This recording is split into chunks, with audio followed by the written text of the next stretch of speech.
واجد تو اس کا ہوگا مختار قول یہی ہے،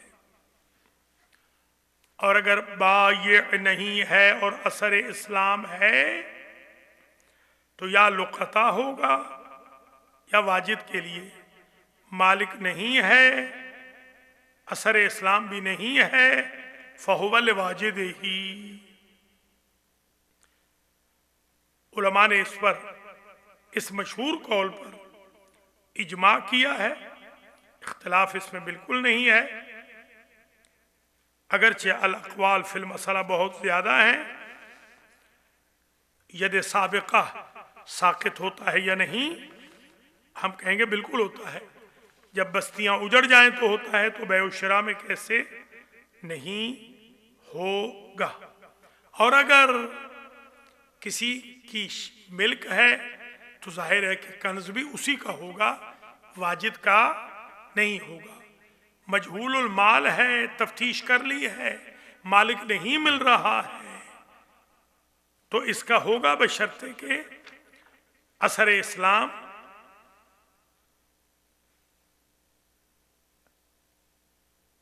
نہ ہو۔ اثر اسلام ہو تو اختلاف ہے لقطہ میں یا واجد میں۔ الحق والانصاف اس مسئلے میں یہ ہے کہ بیع میں ید بھی ٹرانسفر ہو جائے گا، اور ید فعلی کا لحاظ کیا جائے گا نہ ید قبلی کا، اور یہ کہ تبعیت نہیں ہے، خزانہ اسی کا رہے گا پہلے کا، زمین اس کی ہوگی، اس کو بھی ہم تسلیم نہیں کرتے، یہ عرف کے خلاف۔ کیسے باغات وغیرہ اسی کی تبعیت میں آتے ہیں، خزانہ بھی فعلی کی تبعیت میں آئے گا۔ اللہ تعالی ہم سب کو احکام خمس سمجھنے اور ان پر عمل کرنے کی توفیق خیر نصیب فرمائے۔ جزاکم اللہ عنا خیر الجزا، وفقکم اللہ، والسلام علیکم ورحمۃ اللہ وبرکاتہ۔